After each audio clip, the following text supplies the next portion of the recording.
বিশেষ কোনো বিমানে নয়, বাংলাদেশ বিমানের নিয়মিত ফ্লাইটেই দেশে ফিরছেন বিএনপি ভারপ্রাপ্ত চেয়ারম্যান তারেক রহমান।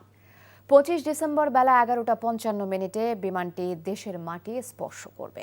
তারেক রহমান সরাসরি যাবেন এভারকেয়ার হাসপাতালে মায়ের কাছে। বিমানবন্দর পরিদর্শন শেষে এসব কথা জানিয়েছেন তারেক রহমানকে বরণে গঠিত অভ্যর্থনা কমিটির সদস্যরা। এদিকে বিএনপি মনোনীত প্রার্থীদের সাথে মতবিনিময় করেছেন দলটির শীর্ষ নেতারা। ইফতেখার রেজার রিপোর্ট। দীর্ঘ প্রায় 18 বছরের নির্বাসিত জীবন শেষে 25 ডিসেম্বর লন্ডন থেকে দেশে ফিরছেন বিএনপির ভারপ্রাপ্ত চেয়ারম্যান তারেক রহমান।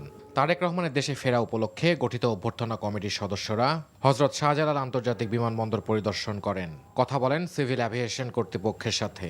পরে দলের চেয়ারপারসনের গুলশান কার্যালয়ের সামনে সাংবাদিকদের এই বিষয়ে অবহিত করেন তারা।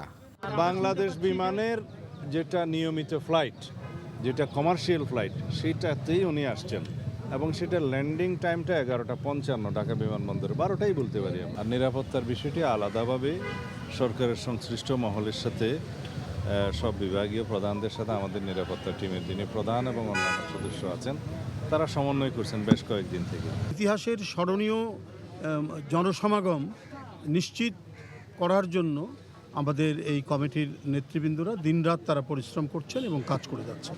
বিমানবন্দর থেকে এভারকেয়ার হাসপাতালে যাওয়ার বিষয়টিও নির্বিঘ্ন করার প্রস্তুতি নেওয়া হচ্ছে।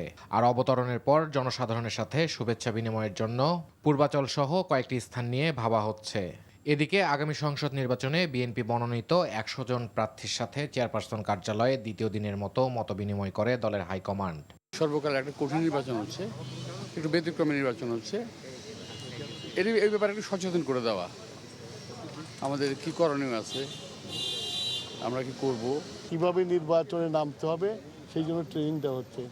এবং আশা করি যে আমরা যে প্রস্তুতি নিয়েছি সেই প্রস্তুতি নিয়ে মানুষের কাছে যেতে পারবো এবং মানুষকে যা চায়, এই যে 17 বছর পরে মানুষের মনে যেটা চাওয়ার ইচ্ছা এসেছে সেটাকে পূরণ করতে পারবো। এখনও 28টি আসনে বিএনপির যুগপৎ আন্দোলনের শরিকদের প্রার্থী চূড়ান্ত হয়নি। শরিকদের সঙ্গে আলোচনা করে চূড়ান্ত সিদ্ধান্ত নেওয়া হবে বলে জানান বিএনপি নেতারা।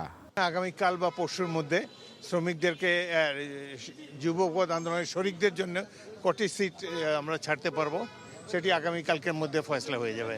তবে দিনব্যাপী কর্মশালায় যুগপৎ আন্দোলনের শরিক দলগুলোর নেতাদেরও দেখা যায় গুলশান কার্যালয়ে। Iftekhar Reza, NTV news, Dhaka.